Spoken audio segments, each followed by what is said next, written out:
Dumating po tayo sa kabanata at talata dito sa Mateo 14, dito sa Bible, na sa isang insidente na siguro alam nating lahat, ito yung the feeding of the 5,000. So, yung pagpapakain sa 5,000, ito yung title sa Bible. Pero ang totoo, hindi po 5,000 yun. Ang pinakain doon, ang binibilang kasi nung unang panahon ni Jesus, nung nangyari itong pagpapakain sa mga madla, ang binibilang lang kasi doon yung mga kalalakihan. So pag sinabi mong the feeding of the 5,000, ang pagpapakain sa 5,000, hindi i-add mo doon kung ilan yung kanilang anak at saka yung kanilang mga asawa. So ang estima ng mga Bible scholars, mahigit 20,000 to 25,000 yung mga tao na pinakain ni Jesus sa mirakulong pagpapakain. Nung ginagawa ko po itong mensahe na to, naalala ko yung Tacloban. Kasi sa dami ng nagugutom doon. At hindi naiiba yung sitwasyon dito sa buhay ni Jesus sapagkat ang mga tao noon, kahit walang dilubyo na nangyari, ganun din sila kadesperado. Noong unang panahon, walang 7-Eleven, walang grocery. Kaya ang mga tao, araw-araw, ang problema nila saan sila kukuha ng kakainin at saka iinumin. Ang buhay ng mga tao, doon lang nakagugol. Hindi ka magsha-shopping para bumili ng Chicken Joy, Jolly Hotdog. Nagutom tuloy ako. At ang paborito kong Big Mac, isang commercial. Hindi ho ganun doon. So these are desperate people. At ito ay makikita natin ang napakaraming pagtuturo sa mga disipulo at napakaraming mga sulyap, tinatawag kong sulyap sa puso ni Jesus. Pinag-aaralan natin ang mga insidente sa Biblia ng masusi sapagkat dito natin makukuha ang karunungan patungkol sa Diyos, lalong-lalo na kay Jesus. At diyan po magmumula yung iyong paglago bilang Kristiyano. You must know who God is. Kung paano siya mag-isip, kung ano ang kanyang reaksyon sa mga pangyayari, kung ano ang kanyang mga prinsipyo sa atin, sa mga Kristiyano at sa mga tao. Kaya natin pinag-aaralan to, higit sa lahat, ay para makita natin ang kapangyarihan ng ating Diyos na sinasamba at kinikilala. Nung isang linggo po, sinare sa atin si Doc Rico, patungkol kanino? Kay John the Baptist. Si John the Baptist na isang matinding tagasunod ni Jesus ay pinatay ni Herodes dahil siya inasayawan ng anak ni Herodias na illegal na asawa ni Herodes na si Salome. At dahil dyan, yung ministeryo ni Jesus ay nagiging delikado na. Okay? Ang pagiging Kristiyano sa mga panahong ito, at this point, is very dangerous already. At dito nakikita kung sino yung mga tunay na mga disipulo at sino yung mga tinatawag na superficial lamang. At lagi natin tinuturo that God will test the sincerity and the dedication of believers. At ito yung susunod na kabanata kung saan na-murder na si John the Baptist at narinig ni Jesus ang pagpatay kay John the Baptist. At dyan po tayo ngayon na andito sa Kabanata 14, talata 13 hanggang 21. Basahin natin. Nang marinig ni Jesus ang pagkamatay ni Juan, sumakay siya sa isang bangka at pumunta sa isang lugar na walang tao.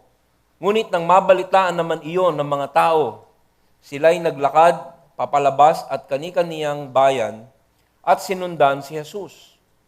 Pagdating ni Jesus sa dalampasigan, nakita niya ang napakaraming taong iyon. Nahabag siya sa kanila, kaya't pinagaling niya ang mga may sakit na dala nila.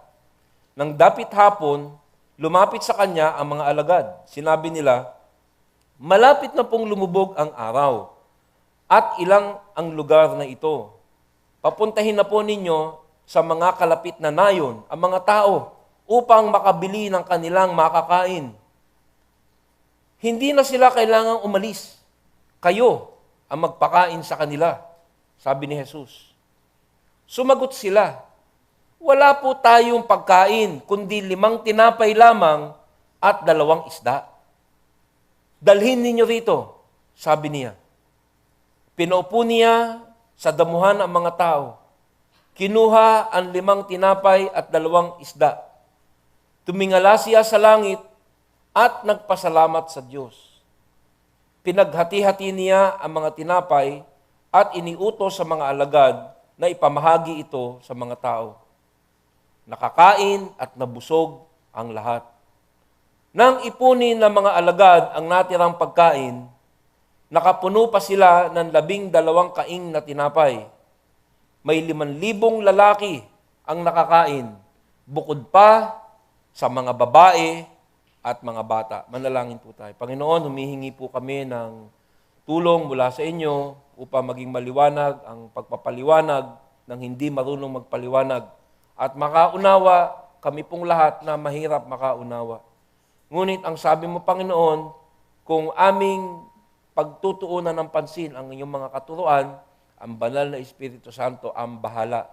Ibig sabihin, bibigyan po kami ng pangunawa at kahit na ang kagustuhang makasunod, ay ikaw rin ang nagbibigay sa amin ng lakas. Kaya ngayon, Panginoon, lahat kami ay lumalapit sa inyo. Bukas ang dibdib. Maitim, kulang-kulang, ngunit uhaw at gutom para inyong ituwid at turuan. Ang aming buhay, Panginoon, alam namin ay hindi laging kalugod-lugod sa inyo at kami nakikinig upang kami po ay maging kaaya-aya sa iyong paningin sa nalalabi pa naming buhay. Sana nga po'y baguhin mo kami kung kinakailangan, disiplinahin. Huwag lang masyadong masakit, Lord. Ngunit alam namin, Panginoon, na kailangan namin ng inyong pagtuturo. Kaya turuan mo kami ngayon sa pangalan ni Jesus. Amen. Tulad po ng akin laging ginagawa, dinadala ko kayo doon sa pinangyarihan ng mga kaganapan dito sa Bible na ating tinuturo. Ito po yung picture kung saan nangyari yung pagpapakain sa 5,000 mga tao, hindi pa kasama ang babae at lalaki. Ano ba yung ipinakain doon? 5 tinapay at 2 isda. Unang tanong, ano bang klaseng isda? Tilapia. Talaga napaka-biblical ng Tagalog congregation. Ayan, ang tilapia na katutubo doon sa Sea of Galilee. Naghanap po muli ako ng mga kaanak nung pinakain noon. Ayan, pakita mo. Yan, ang kaanak. Hindi na po tinapay, French fries na ngayon ang sineserve doon. Next. Yan, si Joy Joy, ang anak ko. Nagalit siya sa akin kaninang maga kasi dito ako nagpaalam na ipapakita ko yung picture. Wala siya dito. Ayan, si Joy Joy. Ayan, mahilig. Kaya ngayong hapon, on the way here, tumawag yung anak kong babae, si Jenja naman. Ngayon lang tumawag. Sabi, Mami, magluluto kami ng tilapia. Sabi niya, pakaliskisan mo dun sa, anyway. So, ayan, ang sarap ng tilapia na pinakain sa kanila ni Jesus. Ngayon, ito naman, makikita nyo dyan, kung nababasa nyo, this is the church of the Heptapegon. Sapagkat 28 years after death, yung lugar na kung saan ang sabi ay inilatag ni Jesus yung 5 pirasong tinapay at 2 pirasong tilapia, kung saan niya ito ibinles. So sabi dyan, yung pong bato mismo na sinabi ipinaglagakan ni Jesus nung basket na iyon ng 2 isda at 5 tinapay, ay kanilang nahanap at tinayuan ng simbahan. Tatandaan nyo na yung mga historical biblical place, tinatayuan nila ng simbahan sa ibabaw.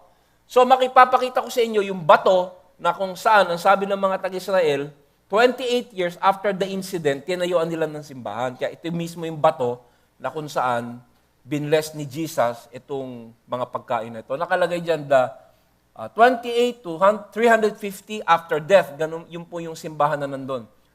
Yung unang-unang simbahan. The Judeo-Christian of Capernaum venerated a large rock, isa daw malaking bato, upon which Jesus is said to have laid the bread and the fish before he fed the 5,000. So ito po yung bato. Yan. So nakikita niyo po yung lamesa, sa ilalim niyan may bato. At yan yung bato na pinagpatungan ni Jesus nung tinapay bago niya i-bless. Ilalapit po natin. Ito po yung mga kamag-anak nung nabigyan ng tinapay. Hanggang ngayon, nag-aabang pa po sila ng second feeding. Pero sabi ko, umuwi na kayo. Tagal-tagal na yan. Yan. Si Joy, si Jen, at saka si JC. Mga anak ko yan.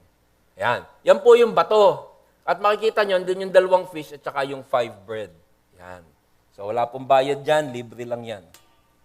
So, itong kabanata po na ito ay napaka-importante. This miracle is so significant. Ito po ay napaka-importanting miracle na ito lamang ang tanging mirakulo na isinulat sa 4 na gospel. All 4 gospels record. Kasi hindi lahat ng miracle recorded sa gospel. Pero ito, it's so important, it's so significant na yung lahat ng gospel writers, Matthew, Mark, Luke, John, isinulat nila. Meron silang version nito. So, pag-aaralan po natin, merong 4 na gusto ko tayong pansinin. Ito pala yung picture nung pinagyarihan. This is near the church. Yung Sea of Galilee, makikita mo dun sa malayo, at makikita mo yung hill na pataas, sinasabi, dyan lumanding si Jesus, at dyan nagpahinga yung 20,000 people, at dyan pinakain yung mga taong iyon. Malapit dun sa church. Okay. So, mapapansin po natin na pinag-aaralan nating masusi ang insidente sa mga insidente sa Bible para meron tayong maangkat na mga katotohanan para sa ating aplikasyon. Ang tawag dyan, biblical implication.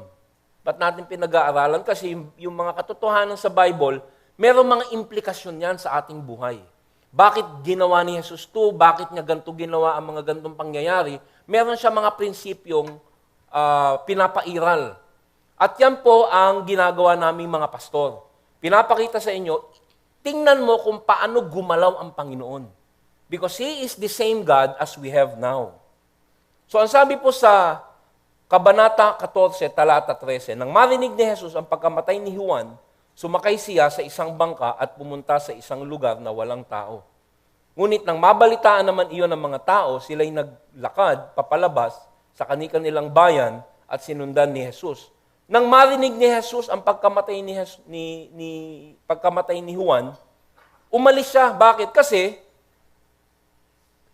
malamang hinahunting na rin siya ni Herod. Kasi ang iniisip ni Herod, nung gumagawa na ng mga miracles si Jesus, iniisip ni Herod, kung pag-aaralan mo yung history, na si John the Baptist na kanyang ipinapatay, bumangon mula sa mga patay sa katauhan ni Jesus.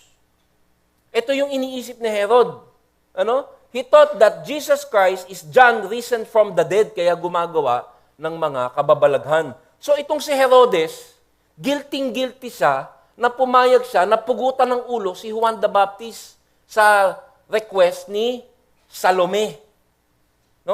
So, ang ginawa ni Jesus, dahil hindi pa panahon para siya'y patayin, umalis muna siya. Hindi siya nagtatago, hindi siya natatakot, pero sabi niya, the hour has not yet come. So dito makikita natin sa pagmiministeryo ni Jesus, meron din siyang pag-iingat. Ito isang ehemplo sa mga pastor, sa mga workers, na huwag kang haharap sa danger na hindi naman kailangan. So sabi, siya ay pumunta sa isang lugar na walang tao. So may pangalawang dahilan kung bakit niya ginawa ito.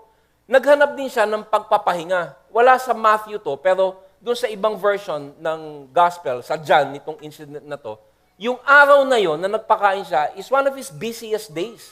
Napakaraming nangyari nung araw na yon. So pagod na pagod si Jesus. At siya ay nagpunta muna sa isang lugar upang manalangin at magpahinga.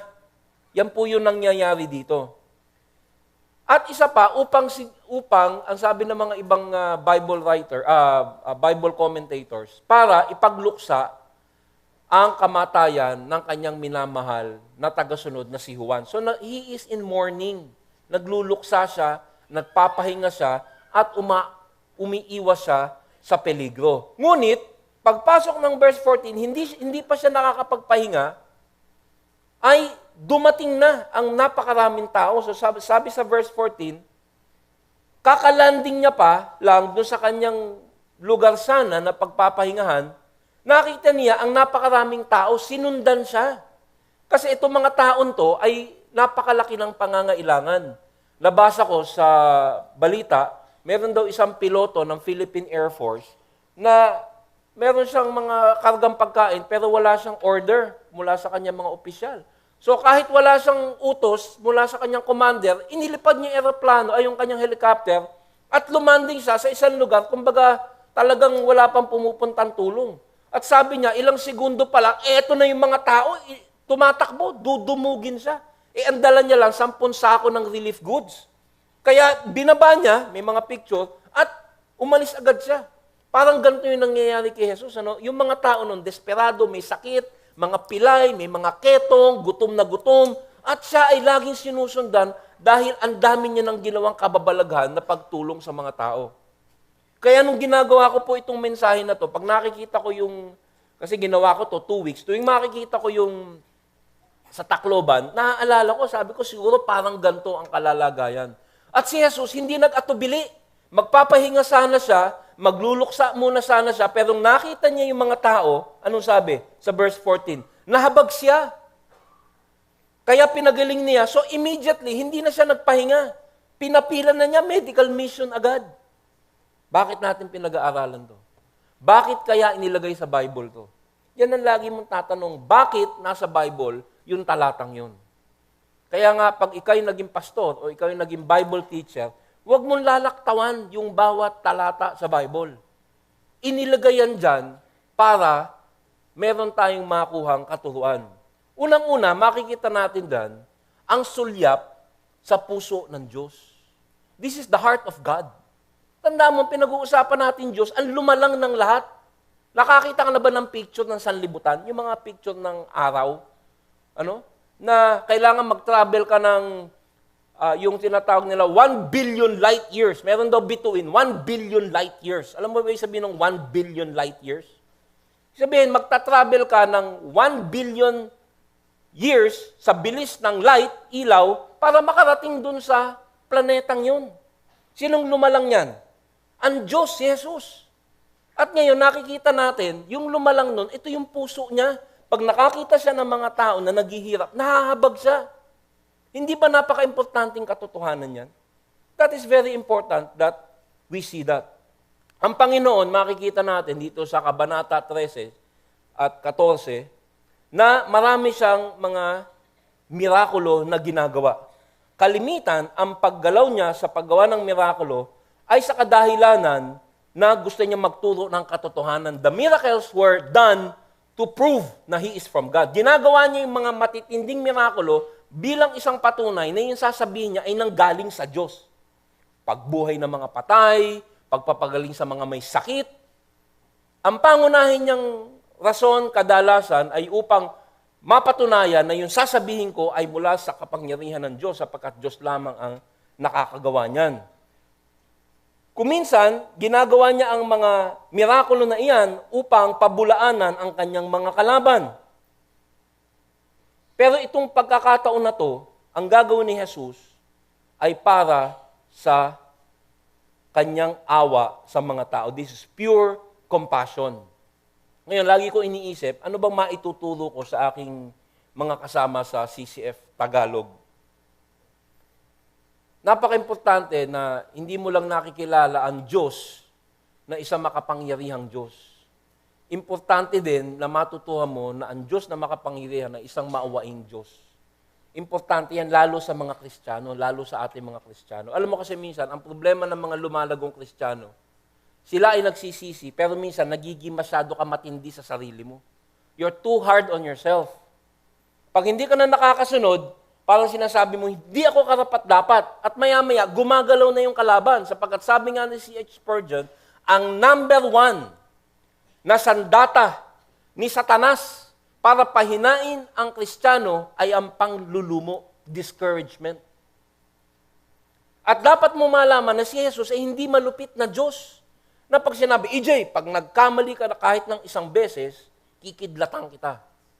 You have to know that Jesus Christ is a compassionate God. At dito sa insidente ng papapakain ng 5,000, ipinapakita na si Jesus ay talagang napaka-maawain. Sabi, nakita niya ang napakaraming tao at nahabag siya sa kanila. Yung word na nahabag, sa English ay compassion. He was moved with compassion. Alam nyo, ang ginagawa ko sa aking mensahe sa inyo, binabasa ko yan sa Greek. Meron kasi akong computer na babasa mo yung each word sa Bible. Ano, bawat word, each word, itatranslate niya sa Greek. Bakit? Kasi may mga makukuha kang katotohanan na hindi mo mahango sa Tagalog at saka sa English. That's why minsan, sinasabi ko sa inyo, yung kahulugan niyang salita na yan sa Greek ay ganito, malalim. Ano? So yung sinabing nahabag, sa Greek, splanchnizomai, compassion. Ito yung mabigat na emosyon. Nung nakita niya, talagang physically, naging emotional siya. Nung nakita niya, kawawa naman sila. Yung word na compassion o habag, in Greek is splanchnizomai. Yung splank na, ang ibig sabihin nun, sa Greek, bituka. Bakit ganun? Bituka. Ano ibig sabihin nun? Nung una kasing panahon, ang sentro ng emosyong matindi doon sa mga tao ay hindi sa dibdib. Di ba tayo sinasabi, ang sakit ng dibdib ko, ang sakit ng ginawa mo, binasted mo ko, ang sakit. Yan o, yung misis ko, huwag niyong pagsasabi ha. Binasted ako niya one time. Sakit hanggang ngayon, para akong tinadyakan ng kabayo. Ano? So, ngayon, pag sinabi naman natin, I love you with all of my heart. Yan. Sa kanila, hindi. Hindi heart, bituka, splank na. Pag sinabi mong mabigat na emosyon, hindi sa puso, sa bituka. So, I love you with all my bituka. Sa English, I love you with all my bowel. Ano? So, yung splanchnizomai, Jesus was moved with splanchnizomai. Ibig sabihin, sa sobrang emosyon niya, sa sobrang awa niya, yung tiyan niya nanginig. Alam mo yun, minsan pag kinakabahan ka ba, yung mga taong laging tense, ano nangyayari sa bituka? Nagkakaroon ng ulcer. Sobrang acid. Why? Ba't natin hinihima ito? Ang sinasabi dito, that's how Jesus feels. Itong nararamdaman ng Panginoon sa mga taong nangangailangan. Now, ang tatandaan nyo, yung 5,000 o 20,000 na yun, halo yun ha. May Christian, merong gusto lang pagkain, meron doon gusto lang paggaling, meron doon maniniwala, meron hindi maniniwala. So dito mo makikita, the heart, ang puso ng Diyos. Ganon din tayo dapat. Ano? Dalawa kasi ang layunin ng isang mensahe mula sa Biblia. Para makilala mo ang Diyos at para magaya mo ang Diyos. Pag nakita mo ang Tacloban, wag ng Tacloban, dito na lang. Pag may nakita ka, kaanak, mahirap, na nangangailangan at walang epekto sa iyo, anong puso mo? Hindi ka nagiging Christ-like. But Jesus was moved with compassion. Nahabag. Nahabag siya. I like that Tagalog word. Nahabag. Di ba? Parang, sabi sa akin ng misis ko, nung unang binasted niya ako, 30 years ago, nahahabag man ako sa iyo. Pero wala talaga akong gusto sa iyo. Buti na lang na ako sa Tiaga. Di ako aalis dito. Nahabag siya. Ang Panginoon ay hindi isang Diyos na naandun sa kalawakan. Na, para kasi napapanood natin yung sila Thor. Yung pelikula, yung mga gods na kung ano-anong suot sa ulo at napakataas, napakalaki, at they're cold, remote, hindi mo maabot. Si Jesus bumaba dito at nagpakatao upang maramdaman niya yung ating nararamdaman. Alam mo ba kung bakit naging tao ang Diyos? Sapagkat kung naandun siya, hindi niya mararamdaman ng ating humanity. Ano? So bumaba siya upang maramdaman niya ang nararamdaman natin. At dito nakikita natin ang manifestasyon ng kanyang pagkatao. Sabi nila, God is immutable. Ano? Sabi ng mga theologian, yung karakter ng Diyos na itinuturo ng mga theologian, Bible scholar, yung character of God, omniscient, lubos na ang kaalaman. Omnipotent, lubos ang kapangyarihan. Immutable, hindi pabago-bago at hindi nadadala ng emosyon. Pero dito, si Jesus na Diyos ay naging emosyonal. To the point na kumalam ang bituka. Splanchnizomai. Sobrang habag. He's the same God today. Kaya nung isang araw po, si Doc Rico, nung nangyari yung Tacloban, may i-confess ako sa inyo. Sabi niya, Pastor, anong ginagawa ng CCF Alabang at CCF Parañaque sa nangyari sa Tacloban? May aaminin mo ako sa inyo. Sa simula, wala akong plano. Sabi ko, all year round, tumutulong tayo sa mahirap. Meron tayong ministry to the poor. Pero sabi ko, sige, dahil si Doc Rico naging splunk ni Zumay. Sila mag-asawa, sabi ni Tessa, yung asawa niya, very gentle yan. Pero sabi niya, anong ginagawa natin? Wala bang gagawin ng church? So, sabi ko, marami na namang gumagalaw doon. So, parang hindi naman ako cold. Kaya lang, I'm a strategic thinker. Pag may sinimulan ka doon, tapusin mo. Ano? Anyway, nung gabing yun, na-realize ko na napakalawak pala nung nangyayari doon. At sabi ko, nag-email sa akin yung church ni John MacArthur, yung si Kevin, yung kanyang head of mission. Sabi niya, we want to help, sabi ni John MacArthur. Pero we want to help. Gusto namin tumulong na sana hindi lang tayo tutulong physically, pati spiritually. So I was praying, Lord, ano ba talaga kailangan? Immediately, kailangan magpadala ng gamot. Kaya this Wednesday po, yung kaibigan kong colonel sa military, meron siyang boss ngayon sa private life na merong eroplano. Magpapadala kami ng eroplano, ng mga isang buong eroplano sa amin lang, doktor at saka gamot. So we're doing that, we're helping. Pero nagpadala po kami ng pastor ni Doc Rico. Sabi ko, pumunta kayo doon, magpa-plant tayo ng church. Nakakonektado dito sa ating church, sa Alabang at sa Parañaque. Bakit? Sapagkat ang pangangailangan doon ay hindi 1 month, 3 month, 4 month, 6 month. Long term. So we plant a church, we feed, we put medicine, but at the same time, we preach the Word of God.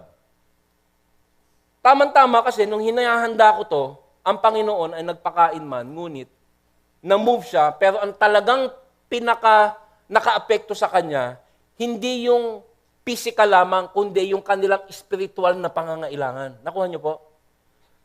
And as Christians, tama sila, Doc, we must move. Hindi mo masosolve yung buong problema. Pero gawin mo yung magagawa mo kung anong hawak mo. And if you're not doing that, may problema. Because Jesus Christ, kung saan ang kanyang banal na Espiritu Santo ay nasa atin na bilang Kristiyano, ay ang ating ehemplo. Ang Diyos na lumalang ng lahat ay naging emosyonal na parang isang kataga na hindi mo masasabi sa isang Diyos, ngunit napakaliwanag dito na ito'y kanyang nararamdaman. Ito'y maliwanag sa ilang mga insidente sa Biblia. Noong si Jesus ay tinanggihan na ng Israel, partikular ng bayan ng Jerusalem. Tinanggihan nila siya bilang Diyos. Matapos niyang ipakita ang kanyang mirakulo at ang kanyang mga katuroan, tumalikod sila at ito ang kanyang sinabi na nagpapakita ng kanyang matinding pagdaramdam. O Jerusalem, Jerusalem, pinapatay mo ang mga propeta at binabato ang mga isinugo ko sa iyo. Ilang beses kong sinikap na kupkupin ang iyong mga anak. I want to take care of your children. Gusto kong proteksyonan ka. Gusto kong sagipin ang iyong buong pamilya. Gaya ng pag-aaruga ng isang inahin sa kanyang mga sisiw. Nakakita na po ba kayo ng inahin kung paano niya proteksyonan yung mga sisiw? Ang manok, ano yan? Gentle animal yan. Pero pag nilapitan mo yung sisiw, ano yan? Nagiging ibang klaseng protector. Sabi niya, gusto ko kayong proteksyonan. Ngunit ayaw mo. Nung sinasabi ni Jesus to, halos maiyak siya. Ganyan ang tingin sa iyo ni Jesus. Kaya pag nananalangin ka at inaakusahan ka ni Satanas, na hindi ka karapat-dapat, sasabihin mo, hindi ako karapat-dapat, totoo yan, pero mahal ako ni Christ. Mahal ako ni Jesus. You remember that. Tatandaan mo na si Satanas gusto ka i-discourage, pero tatandaan mo that Jesus weeps, umiiyak siya para sa mga tao, at lalo na para sa mga taong tumanggap na sa Kanya, at yun ay tayo. Sabi niya sa Lucas 19, nang malapit na siya at nakita ang Jerusalem, ito'y Kanyang iniyakan. God weeps. Sinabi, kung sa araw na ito ay alam mo sana ang mga bagay na tungo sa kapayapaan. Ano yung peace? Peace with God. sana ay tinanggap mo ako and you will have peace with God. Ibig sabihin, hindi mo na siya kalaban. Ikaw ay magkakaroon ng buhay na walang hanggan. Subalit ngayon, nakakubli ito sa iyong mga mata. Natatandaan niyo po ba yung mga talinhaga? Ba't ginawa yung talinhaga? Para hindi na maintindihan ng mga taong nagmatigas ang puso. Ito yung tinatawag natin judicial blindness. Hindi natutuwa ang Diyos sa mga taong nagmamatigas ang puso at dahil sa sobrang tigas ng puso, ayaw magsisi, kinukubli na sa kanila ang katotohanan at hindi nagsasalita ang Diyos na, "Hala, ayoko na sa'yo, ikaw isang suwail." That's not God. Alam mo, gusto ko sana arugain ka eh. Ilang beses ka nang nilapitan ni pastor. Ilang beses ka nang nilapitan ng taga-church. Pero ayaw mong magsisi ngayon, hinuhusgahan na kita. Hindi siya yung malupit na hurado. He is a God of love, but He is a God of justice. Pero pag ina-apply niya na ang paghahatol, nalulungkot pa rin siya. Nakukuha niyo po ba? Ito ang puso na ipinapakita ni Jesus dito sa katuroang ito. He is showing His humanity and He is showing His power. Ngayon, pangalawang punto sa 4 na punto dito sa mensahe. Tingnan naman natin, matapos nating makita ang puso ng Diyos, tingnan naman natin ang puso ng mga disipulo. Nang dapit hapon, lumapit sa Kanya ang mga alagad. So maghapon, nagpapagaling si Jesus, nagkakaroon siya ng ministeryo sa mga tao, at nung bandang hapon na, nag-aalala na ang mga disipulo sapagkat naiisip nila, kailangan pakainin to. At makikita mo dito ang puso ng mga disipulo at huwag kang magtuturo ng daliri, isuksok mo at ibay na yung daliring yan sapagkat makikita mo rin, karamihan sa atin, ganito rin ang puso. Malapit na pong lumubog, sabi ng mga alagad. Ang araw at ilang ang lugar na ito. Papuntahin na po ninyo sa mga kalapit na nayon. In other words, paalisin nyo na. Paalisin nyo na ang mga tao upang makabili ng kanilang pagkain. Sa English, this is a deserted place and the hour is already late. Send them away. Yan ang sabi sa English. Paalisin mo sila, Lord. Ano yan? Pati pagkain yan, hihingin sa atin. These are the disciples. So yung puso ni Jesus, nakita nyo, at ngayon pinapakita ang puso ng mga disipulo. Meron pa ako isang gustong sabihin sa inyo. The primary reason, ang pinakadahilan ni Jesus kung bakit niya isinagawa ang mirakulong ito, ano sa tingin mo kung bakit? Bakit niya ginawa? Lahat ng ginagawa ng Diyos may dahilan. Isipin mo, para pakainin. Mali. Hindi misyon ni Jesus na magpakain. Sapagkat pagkatapos nito, the next day, bumalik yung mga tao, hindi niya na pinakain uli. Kasi ang sinasabi nila, ang sabi niya, pumupunta lang kayo para hingin yung pagkain. Pag yun ang ginawa nyo, mabubulog kayo sa katotohanan na mas kailangan ninyo ang spiritual na tinapay. So hindi yun ang number 1 na reason. Ang number 1 na reason kung ba't ginawa ni Jesus ang mirakulong ito ay para palakasin ang pananampalataya ng mga disipulo. Natatandaan niyo po ba yung aking sinabi 2 weeks ago? Ang pangunahing reason ng mga miracle ay para palakasin ang pananampalataya ng mga naniniwala na sa Kanya. Tatandaan niyo? The number 1 reason why Jesus did miracle ay para palakasin ka. Kalimitan ng galaw ng Panginoon sa mundo ay para sa benepisyo ng mga naniniwala sa Kanya. Yung mga hindi naniniwala sa Kanya, matigas ang puso, tinatakpan niya na ang tenga. At hindi kailanman niya ginawa na yung matitigas ang puso, sinabi ko na rin ito noon, gagawa ako ng mirakulo kasi ang tigas ng puso mo. No. Ginagawa niya ang kanyang mga galaw na ganito para ikaw at ako at ang mga disipulo ay tumindi at lumakas ang faith. Ang faith. Sapagkat alam niya na mahila ang pananampalataya natin. Kaya ang ginawa ni Jesus, binigyan sila ng insidente na magpapakita sa kanila ng kanilang katauhan, ng kanilang attitude, at magtutuwid sa kanila. Mapapansin niyo po, kung pag-aaralan niyong mabuti ang mga insidente dito, Tulad ng sinabi ko sa inyo, pag pinag-aaralan po naming mga guro ninyo ang Biblia, hindi lang namin pinag-aaralan yung bawat talata. We go back to the historical context. Yung konteksto niya, sa kabuuan, para malalim ang ating pangunawa. Makikita mo kasi na mula chapter 13, yung ministeryo ng Panginoon, paalis sa madla, papunta sa konti. Pinifilter niya na. Kaya nga chapter 13, nagsimula siya ng talinhaga. Bakit? Pag ayaw mo makinig, hindi na kita papaliwanagan.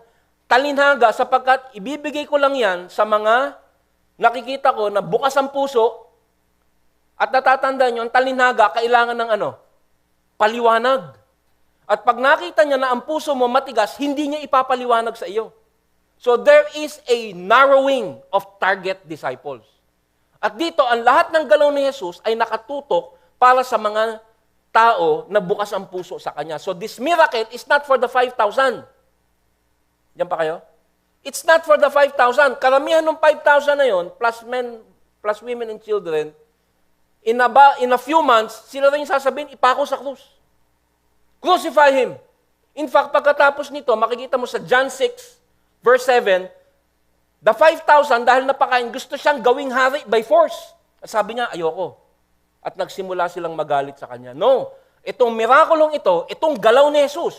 At tandaan mo, si Jesus, gumagalaw pa rin sa buhay mo ngayon. May mga ginagawa siya kasi sinasabi niya, itong incident nito, aking aayusin para makita ni EJ, para makita ni Peter, para makita ni Paul, at dahil dyan, makikita niya ang kanyang puso, makikita niya aking kapangyarihan at lalakas ang kanyang pananampalataya. This is all designed for Christians.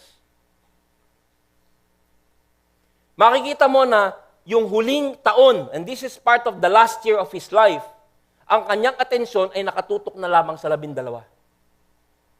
This is the doctrine of the remnant. Ang maniniwala sa ebanghelyo na ating pinag-uusapan dito will always be a few. Tatandaan nyo yung talinhaga ng binhi. Anong sabi natin? Sa 4 na nakarinig, ilan na naniwala? 1:4, 25%. Why? Ayaw ng mga tao makinig sa mensahe ni Jesus sapagkat ito ay humihingi ng pagsisisi sa kasalanan. Ngunit ang mga tao gusto ang Diyos na kapartner ang kanilang kasalanan. So Jesus Christ is focusing on the 12. Inihahanda na, panimula dito sa matinding mirakulong ito, ni Jesus, inihahanda niya na ang mga tao na magiging pundasyon ng simbahan. Nakukuha niyo po ba?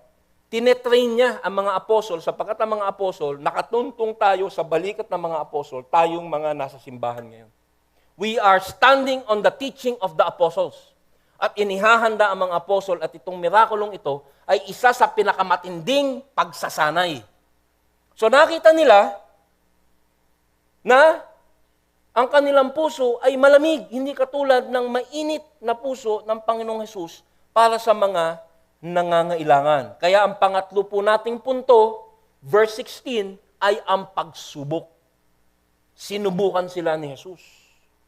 Nakita nila, Lord, paalisin mo na yan. Kasi kulang nga eh. Kulang ang ulam natin. 2 latang ligo lang at saka 5 testi. Paano naman magkakasya? Kita mo naman yan mga yan. Mukhang masisiba yung mga yan. Siguro ganun yung puso nila. No way! Verse 16. The test, ang pagsubok.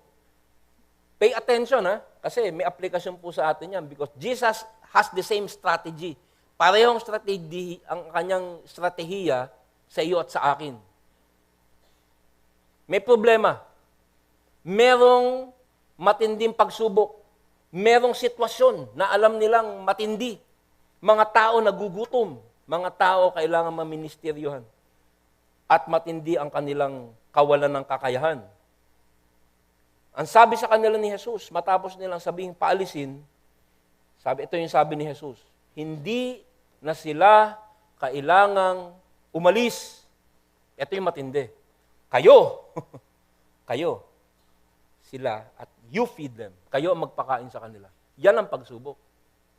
May gustong gawin si Jesus, wala silang kakayahan, binigyan sila ng utos na alam nila hindi nila kayang gawin. Now, you pay close attention because this is how the Lord Jesus Christ operates. Ito ang kanyang paggalaw sa buhay ng mga tauhan niya. At tayo ang kanyang mga tauhan ngayon. Tayo ang nagmana ng pagpapatakbo ng simbahan ng Diyos. Ang balwarte ng katotohanan ni Jesus. They were caught off guard. Nabigla sila, what? Wag mong paalisin. Kayo ang magpakain. Ako nga ang naglapit. Lord. Diba? Ako nga yung, sabi nga ni Leo Martinez. Boy, sabi ni Leo Martinez, Lord naman, wala nga ho tayong pagkain Paano ba naman iyan? Diba? Kakainis si Leo Martinez, pag nagreklamo. Ano ba naman iyan, Lord? Paano ba naman natin pakakainin iyang mga iyan? Kalalaki ka, dadami. Yan. So, that's the test. They failed the test. Bakit? Bakit sila nag-fail ng test? Para mga Kristiyano din ngayon. Pag kumakanta, Lord, lubos na makapangyarihan, gumawa ng lahat. Lumalang ng mundo. May problema. Pag kumakanta, pag nagpuproklama, praise the Lord. Pag nagka-problema, where's the Lord? Tama po ba? Paano yung mga disipulong yan, ang pagbibili na ni Jesus ng simbahan, paano tayong mga Kristiyano, ikaw at ako, tingnan mo yung katabi mo, sabi mo, ikaw. Sabi mo sa kanya, ikaw. Kung tulog, gisingin mo, hoy, gising, ikaw. Ikaw ang pinasahan ng bola ng Diyos upang tulungan ang mga nangangailangan. Kayo ang magpakain sa kanila. Sumagot, wala po tayong pagkain, kundi 5 tasty at 2 lata ng ligo. Sagot nila. So, nung tiningnan ko po yung devastation sa Tacloban at meron na mga nagsabi, Pastor EJ, ano bang gagawin natin? Pati yung mga taga-Amerika, Pastor EJ, what you gonna do? Amerikano eh. Hindi to, alam nyo, medyo nagulo ko kasi parang, ba't ako tinatanong nyo? Pastor lang ako. Ako'y taga-sermon laang, hindi ako taga-pid. Pero sabi ko, nag-pray ako. Natatanda ako, nakaupo ako sa silya, nakataas pa yung paa ko eh. Naka-D4 ako. Sabi ko, Lord, alam niyo, Lord, napakalaki po niyan. Iniyahan lang ako. You just start, magpadala ka ng tao doon, and then, establish a church, and hindi mo alam ang gagawin ni Lord. So, yun po yung pumasok sa aking isip. Maya-maya, ito na. Alam nung iniisip ko yun, nung nag-email yung, ng pangalawang beses, yung taga-Grace. You know, Grace is a huge church, ha? Sabi nila, we want to open a bank account. Tapos, ito na, biglang tumawag yung kaibigan ko. Kasi sabi ko dun sa tao ko, magpadala ka ng gamot. Wala na. Lahat ng transportation close. Yung mga movers namin. Ito yung tumawag ng kaibigan ko. Si Colonel Mike, kaibigan namin yan. Kasama namin ni Brother Peter sa Shepherd's Conference kala John MacArthur 2 years ago. Sabi niya, EJ, kung kailangan mo ng transportation, ire-reserve ko sa iyo buong eroplano, handa mo yung team mo sa Wednesday. Kaya lang, wala kaming gas eh. So, naghanap po ako ng gas. So, yun yung pumapasok sa isip ko. You just go. Huwag mo sabihin, this is all you have. Kaya ang mission po natin ngayon doon, ay Pastor Ruel and Pastor Richard na tinuturuan namin dito tuwing Tuesday ng Pulpit Ministry. They work for us. And sabi ko, basta pumunta kayo ron. Hanapin nyo yung nawawala natin pastor doon. Tapos maghanap ka ng lote, rentahan natin, magpapadala tayo ng tulong. You plant a church and you stay there until we come. Why? People need to be fed. Hindi natin alam saan pupunta yon, but medicine, food, and the gospel. It's the same with you. Huwag mo sabihin, Lord, paalisin mo na yan. Hindi ko kaya yan. Hindi ako pastor, hindi ako Bible teacher. May dinalaan Diyos sa kapaligiran mo na pag tiningnan mo, you should look with compassion. Tatay mo ba yan? Na nangangailangan na iba. Kalimitan niya, mga nakakainis pa eh. Yung mga nakapaligid sa'yo, ba't kung may ministeryahan yan? Pasawa yan. Alam mo pupunta sa impyerno yan pag hindi mo kinausap? Do you know na ikaw lang may hawak ng tinapay ng buhay? Sa lahat ng kilala niya, maaaring ikaw lang ang may hawak ng tinapay na makakasagip sa kanya and tinitingnan mo may pagkainis, paalisin mo, Lord. You better pray. Magdasal ka, Lord, imbis na inis, awa ang aking tingin sa aking biyenan. Sabi nga ni Pepe Pimentel. Hindi niyo alam yun, si Pepe Pimentel, inis na inis sa biyenan niya yun. O naiinis ka sa kapitbahay mo, Yung kapitbahay namin, kanina, may nakasampay na kansusilyo. Sabi ko, kapait. Pero pag hindi mo winitnessan yun, he's going to hell. This is the eyes of God, and this is the heart of the disciples, and this is our heart. Nandiyan pa po ba kayo? Application na to. Application na to. Sumagot sila, wala po tayong pagkain. 5 testi lamang at 2 ligo. At dito po, babanat na gusto ni Lord, yung punto na hindi mo kaya, sabihin mo, alam mo kasi itong mga disipulo, masabi ko lang sa inyo, dito sa insidenteng to, ang dami na nilang nakita at narinig kay Jesus. By this time, nakita na nila yung patay na buhay. Yung sinapian ng demonyo, gumaling. Yung may ketong, gumaling. Yung may sakit, gumaling. Yung bagyo, humupa. Ay, hindi. Next week pa pala yun. Pero nakita na nila, 2 years, na itong si Jesus ay lubos na makapangyarihan.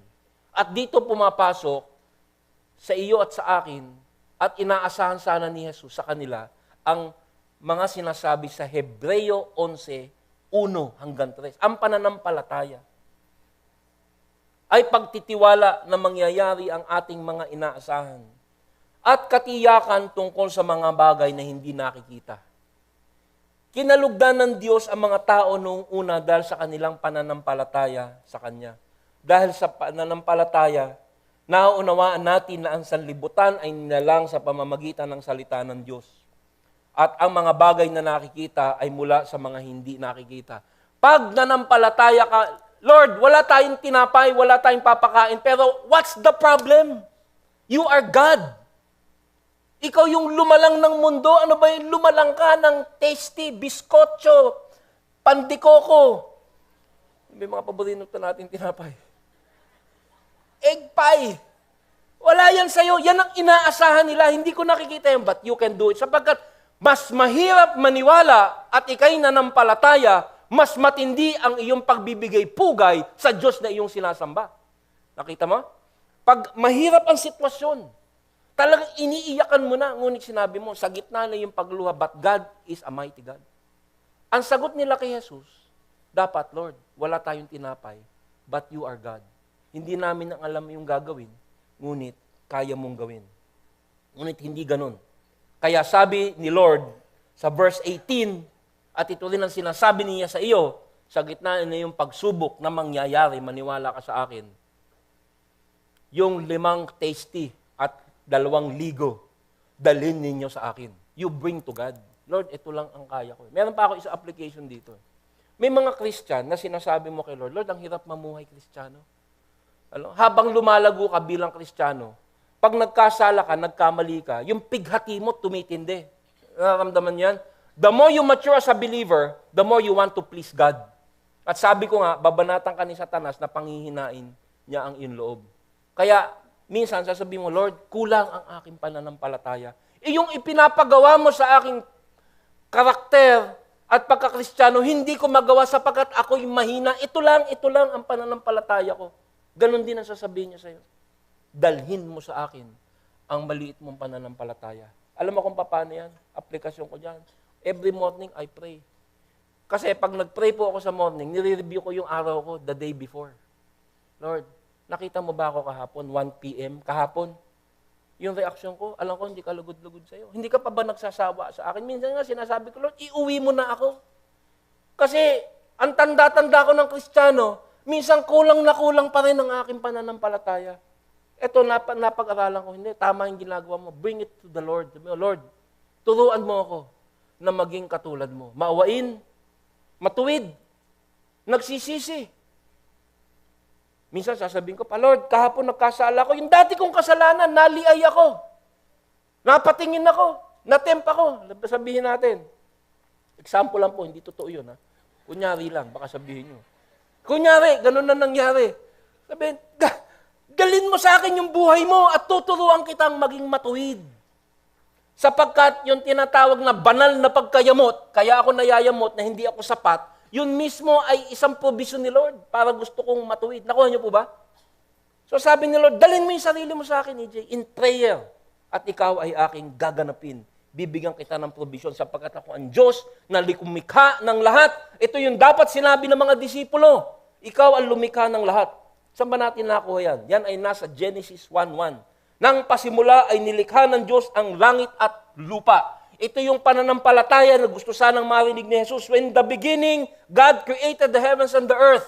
Pag meron kang gustong pagsunod at pananampalatayang gustong ipamalas, ngunit nanghihina ka, sabihin mo, bakit ba ako nanghihina? God is my God who created the heavens and the earth. At pag tinignan mo sa Grego, yung salitang lumikha, created, makikita mo napaka-interesting. Sapagkat ang Greek word for nilikha and created is the Greek word bara.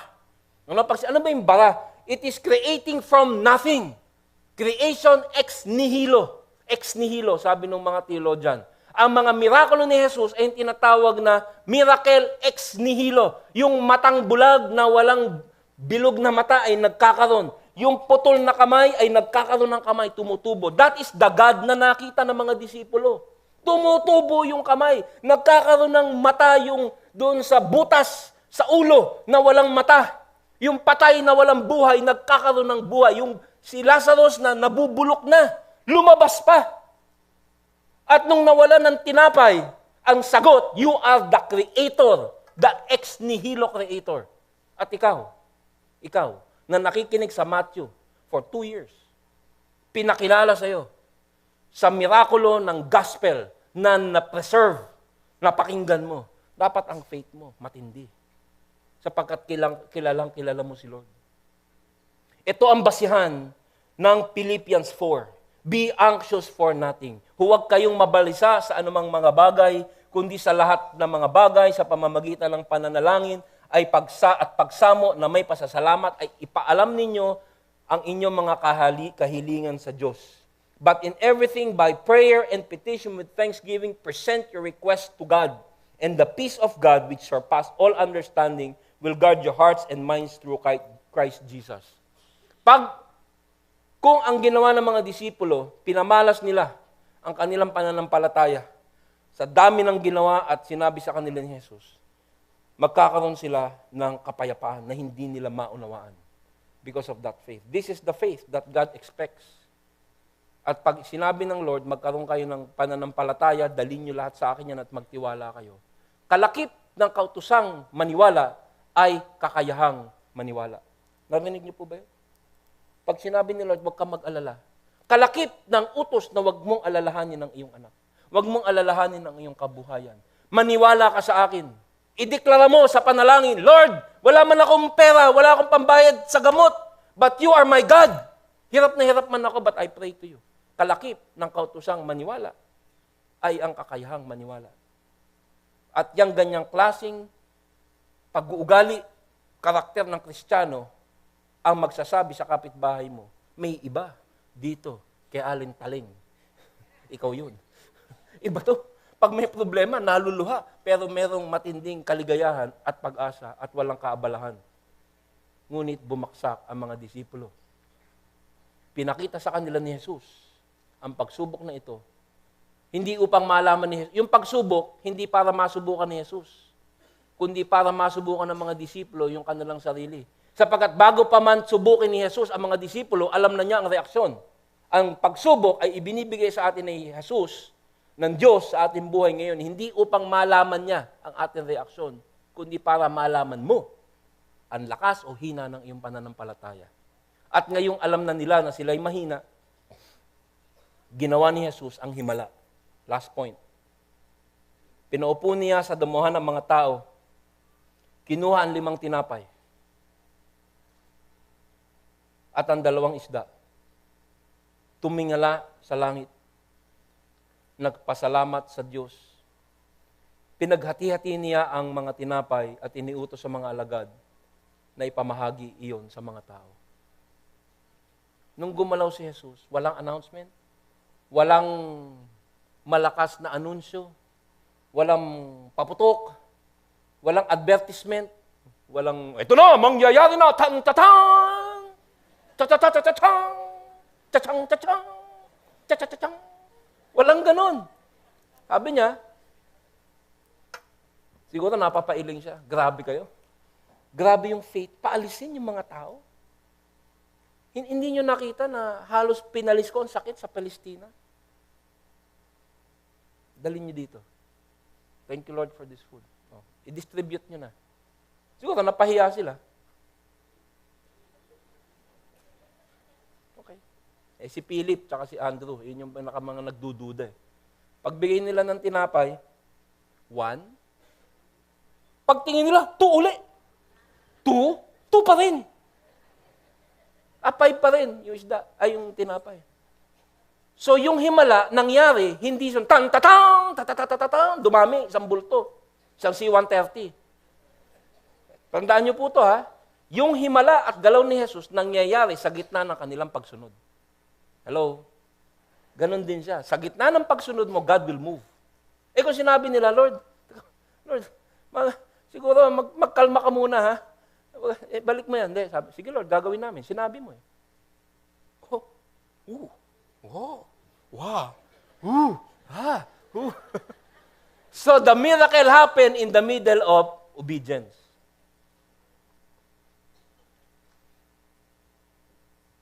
Ganon din po tayo. You trust God. You just keep moving. Yung pagsunod mo pang araw-araw, hindi mo alam. Kasi kalimitan, tumitigil tayo ng pananampalataya. Kasi saan ka nakatingin? 6 months from now, wala nang pag-asa to. Ayoko na. Give up na ako. Lord, basta gagawin ko. Today, I will obey you today. This hour. Di ba sabi nga, bakit ka nag-aalala? Sabi ni Jesus sa isa pang kabanata. Ba't ka nag-aalala? Ha? Tingnan mo yung mga ibon. Walang inaalala yan. Sunod lang ng sunod yan. Hindi nagkukulang yan. This is a teaching on faith because without faith, it is impossible to please God. Ba't galit na galit ka na naman, Pastor EJ? Sabi nung misis ko, nung nag-preach ka 2 weeks ago, hindi ka tumigil. From beginning to end, mainit ka. Alam niyo kung ba't ako ganito mag-preach? Naglalagablab. Kasi lesson ho sa akin to eh. I am the weak man with the faith eh. Kailangan ko tong lesson na to, pero naniniwala ako sa lesson na to. Kaya kinukumbinsi ko kayo na ito tayo and this is the truth. Ito ang katotohanan, ito ang linya ng pakikibaka. This is the battle line of the Christian life. Yung pang-araw-araw na pangangailangan, pang-araw-araw na kailangan na pananampalataya. Sabi ng mga theologian, ito rin po ay ang simbolo ng pangangailangan ng mga tao sa pagkaing espiritual. Kaya ito pong lesson na to, para sa mga disipulo, pero para sa atin ngayon, ng mga disipulo niya, this is an example ng faith na dapat nating ipasa, ang bread of life. Ang tinapay na ipinasa nila noon ay nauubos. Pero ito ay example na maliit na pananampalataya mo, pag dinala mo kay Lord, gagamitin ka niya upang pakainin din ng iba. At yan ang layunin ng buhay ng bawat Kristiyano. Tandaan mo yan, ha? Hindi ka lang dapat attender. Dapat meron kang epekto sa kaharian. Kahit nagyayaya ka lang, o kahit namumuhay ka lang ng napakatuwid, na napakamasunurin, na nagkakaroon ng pagtatanong, ano bang meron yan? Gusto ko rin magkaroon. Sobrang bait. Sabi nga sa Juan, tumanaw si Jesus at nang makita niyan dumarating ang napakaraming tao. Ito yung example na may mga doubt ang mga disipulo. Kasi yung pagsubok sa kanila, nagsimula hindi nung kinailangan yung tinapay. Nung umaga pa lang, bago pa man kailanganin yung pagkain na hapunan, sinimulan niya nang subukin yung mga disipulo. Wala to sa Mateo, pero sa Juan, makikita mo na early morning pa lang, tinanong ni Jesus sa mga disipulo, saan kaya tayo kukuha ng pagkain dyan sa mga yan? Pero yung problema sa hapon pa. So pinag-isip niya yung mga tao. Talagang minsan nilalagay tayo ni Lord sa isang sitwasyon na pag-iisipin ka niya. At gusto niya sumipa yung pananampalataya. Pero hindi sumipa. Pero umaga pa lang, ito na yung sinabi ni Jesus kay Felipe. Ito ay nasa version ni Juan, nitong gospel na ito. Tumalaw si Jesus at nang makita niyang dumarating ang napakaraming tao. This is still in the morning. Tinanong niya si Felipe, saan kaya tayo makakabili ng tinapay? Felipe. Felipe. Sir, ano? Tinapay, sir? Upang makakain ng mga taong ito, padating pa lang. Ibig sabihin, God will test you. Pag-iisipin. At hindi test para pahirapan, but to give you the opportunity, anong dapat sagot ni Filipa? Ay hindi ko ho alam. Ay hindi ko ho alam kung si Felipe ay ano yun, Martin. Sino yun? Sino yung sabi ko kanina? Si Leo Martinez. Ay hindi ko ho alam, Lord. Pero, lahat ikaw ay Panginoon. Walang problema. Yun ang dapat sagot niya. Pinapatawa ko na kayo, baka matulog na kayo, overtime na naman ako. Saan kaya tayo makakabili ng tinapay upang makakain ng mga taong ito? Magkano yung pera nila? 200 denari. Hindi sapat. Sinabi iyon ni Jesus upang subukin si Felipe sapagkat alam na ni Jesus ang kanyang gagawin. Remember that verse. Yan ang Jesus na nakabantay sa buhay mo ngayon. Pag uwi mo, that's the same Christ na nakabantay sa'yo. Alam niya na ang kanyang gagawin. Lahat ng senaryo, lahat ng problema na nangyayari sa buhay mo, hinayaan ni Jesus for your testing and sanctification. Naniniwala ka ba doon? Anong problema mo ngayon? Sa Kristiyano, wala aksidente. Ginawa niya bilang pagsubok para tama ang reaksyon mo. Lord, I trust you. I believe, help my unbelief. Yan ang iyak ng tunay na Kristiyano. Naniniwala ako, tulungan mo ang kahinaan ng aking pananampalataya because when you're weak, you're what? You're strong. But yung faith is, that's why we study the Bible. Logos. Yung pakiramdam mo ay iba sa alam mo. That's why we teach the Bible. Sapagkat kalamitan ng religion ngayon, puro emosyon kaya sinasabi, praise the Lord. Tululuha, laglag-uhog sa carpet. Pagdating ng pagsubok, where's the Lord? Hindi. Tayo, maaaring hindi tayo emosyon, pero alam mo, hindi yan nararamdaman ko, but according to the Bible, the Word of God, He loves me, meron siyang splanknizomai sa akin, at lahat ng nangyayari, merong intensyon. Alam ko, mahirap yan. That's why you pray. You pray the Bible. Ginawa yan ni Jesus upang subukin siya. Ba't tayo sinusubok? Hindi para sa pahirapan, kundi para palakasin. Kasi alam mo, after this miracle, the disciples were very strong. They failed, nag-fail, ano? Pero tuwing may gagawin sila nung nawala na si Jesus, 1 year later, the Lord is dead. Kaya hinihahanda niya. Jesus Christ knew that in less than 1 year, iko-crucify na siya at kailangan ihanda, matinding pagsubok. Sabi ko sa inyo, si Pastor EJ, 14 years sa US Air Force.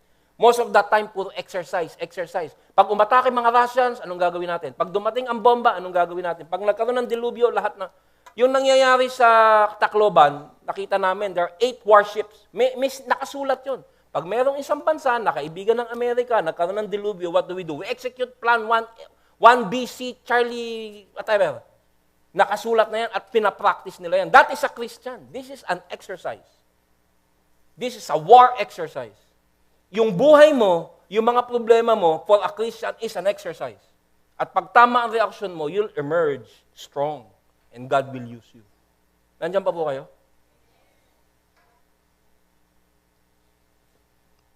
At muli, sa anong layunin? Upang tayo'y magamit niya. Sapagkat ang kailangan ng mundo ngayon, hindi lamang ang tinapay na magpapakain sa tiyan, kundi ang tinapay na magbibigay na walang hanggan. At ang distribution point ay tayo. Ikaw ang binigyan ng tinapay at ang tinapay na natanggap mo, ipapasa mo.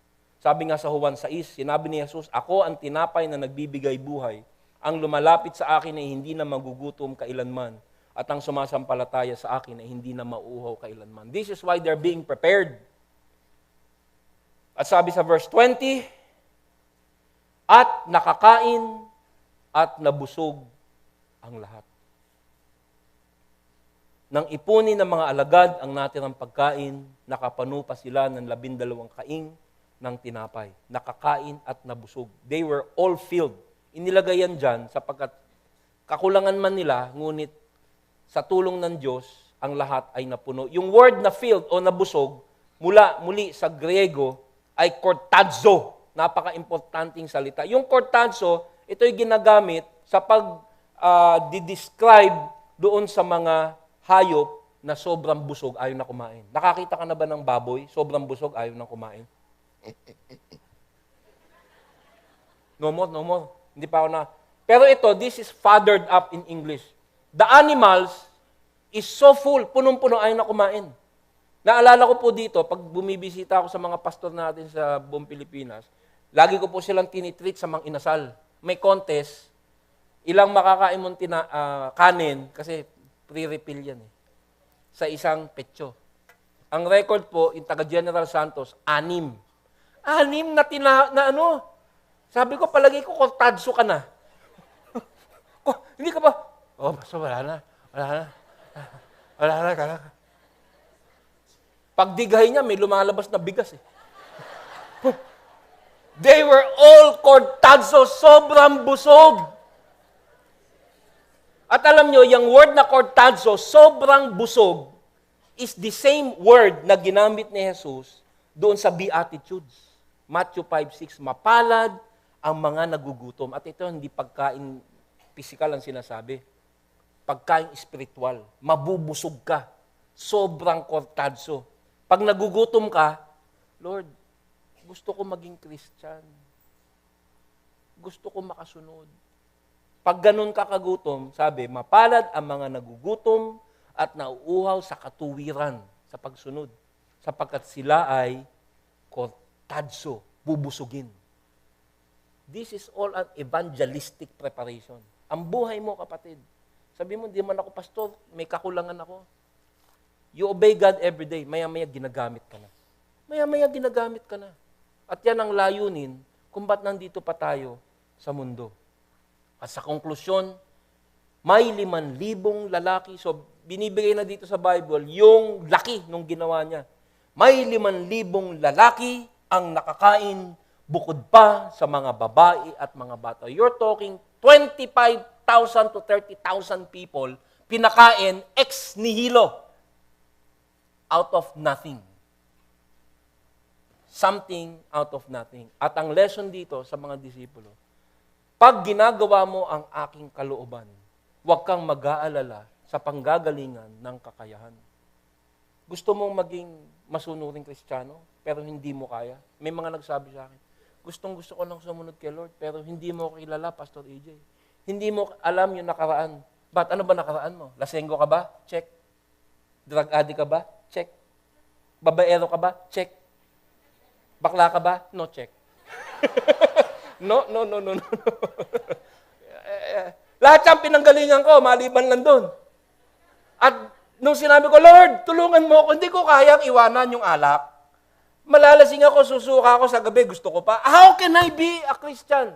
Dalin mo sa akin yan. Tandang-tanda ako, nasa Amerika ako, sa yelo, sa snow, I was crying out to God, Lord, help me. Ayoko na nitong buhay na to. I brought it to God and God said, I'll use you. Gagamitin kita. Pag nag-sermon ka, isisigaw mo yung ginawa ko sa'yo. Kaya kaya ako sumisigaw. Kaya walang nakaupo sa harap Sa lakat ng sigaw ko pa nagsisermon, laway ko daw tumatalsik. Ba't ka sumisigaw? Because God provided.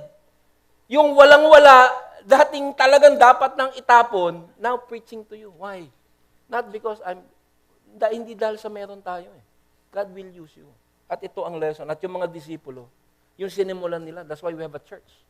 From that 12, they preach. Alam mo ba, lahat ng disipulo, pinatay, para lang, nung sinabi, most of them, except for John, sabi, pag hindi mo itinatwa ang pangalan ni Jesus, papatayin ka namin. Si Pedro, sabi niya, sige, patayin niyo ako, ipako niyo ako, pero huwag niyo ako ipako ng patayo. Hindi ako karapat-dapat. So, pinako si Pedro ng patiwarik. That's how, pinag-aralan ko yan, Facts Books of Martyrs. Hinati sa 2, ipinako. Sabi ni Peter na nag-deny kay Christ, sige, hindi ko siya itatatwa. Naniniwala ako kay Jesus. Pero ipako niyo ako, hindi katulad ng aking Panginoon, hindi ako karapat-dapat. Kaya ipako niyo ako patiwarik. Kaya ang ginawa nila, ipinako muna yung asawa niya sa harap niya, tapos siya ipinako. That is historical. But all the disciples died with strong faith. Why? They were being prepared. Itong mirakulo ng pagpapakain sa 5,000 ay isang paghahanda. Sapagkat sa balikat nila, iaatang ang misyon na tinanggihan ng mga Israelita. At yan ay ipinasa sa iyo at sa akin. Pag pinag-aaralan mo ang salita ng Diyos, hindi pwedeng hindi umusbong sa iyo na ipasa ang natatanggap mo. That is the reaction of a true believer. Kahit ayaw mo yan. Magiging new creature ka. That is your new internal reaction to the gospel. Sabi po ni Hudson Taylor, God's work carried in God's way will never lack God's resources. Pag ang galaw mo sa buhay mo ay nasa kalooban ng Diyos, hindi ka kailanman magkukulang ng provision, spiritual o material. Meron pong kanta na, kasi tuwing nagpipreach ako, lagi ako nag-iisip, alam ba yung kanta na maganda, yung nababagay dito sa mensaheng ito. Kasi gusto ko sana yung kanta natin, punong-puno din ng pagtuturo sa Panginoon. Kaya bumabalik ako doon sa mga lumang kanta. At nung bata ako sa Sunday school, nung ako yung mga 5 years old pa lamang, merong tinuro sa akin yung diakonisa doon sa aming simbahan sa pagsanghan. Yung pangalan ng kanta ay What a Friend We Have in Jesus. At ito yung naisip kong kanta dito sa mensahe sapagkat pagkakakilanan natin sa Panginoon na napakataas, ay isa rin palang isang Diyos na naaawa sa atin, na nagmamahal sa atin, at laging nakabantay sa atin. Ang sabi ng kanta, What a friend we have in Jesus, all our sins and griefs to bear. What a privilege to carry everything to God in prayer. Narinig niyo na ba yan? Oh, what peace we often forfeit. Oh, what needless pain we bear. All because we do not carry everything to God in prayer. Dinala ng mga disipulo yung maliit nilang kakayahan at pinakita nila ni Jesus, tsaka nila ni Jesus na ito ay kanyang ibe-bless.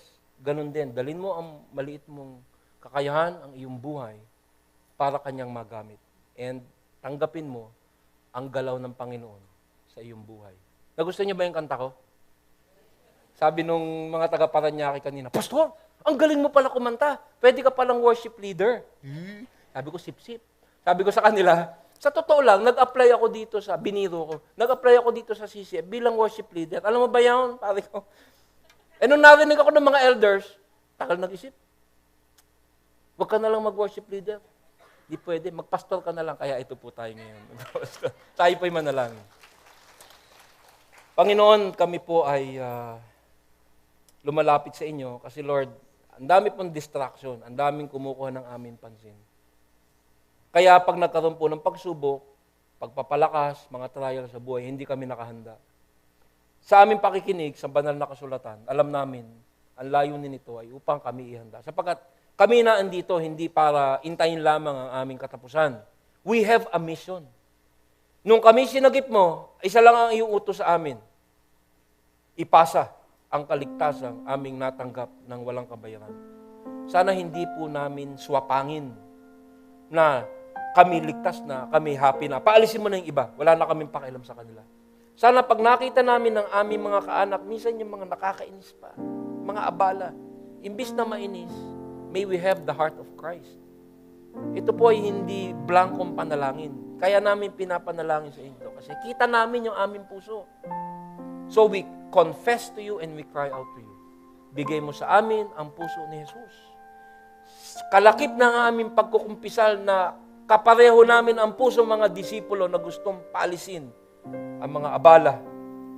Lord, yun ang nangyari sa Tacloban. Sana hindi lamang kami naaawa sa mga kapatid namin, mga nakapaligid sa amin, pag may mga ganyang sitwasyon. But every day, may we have the heart of Christ. Tulungan mo kami na mabanal, tulungan mo po kami na masubukan at mapatunayang tapat. Salamat sa iyong pagmamahal sa amin. Sana patunayan namin ang aming pagpapasalamat sa pamamagitan ng pagmamahal din sa iba na nangangailangan pa sa inyo. Ito po ang aming samot dalangin sa matamis na pangalan ng aming mapagmahal na Jesus. Lahat ay nagsabi ng Amen. Palakpakan po natin.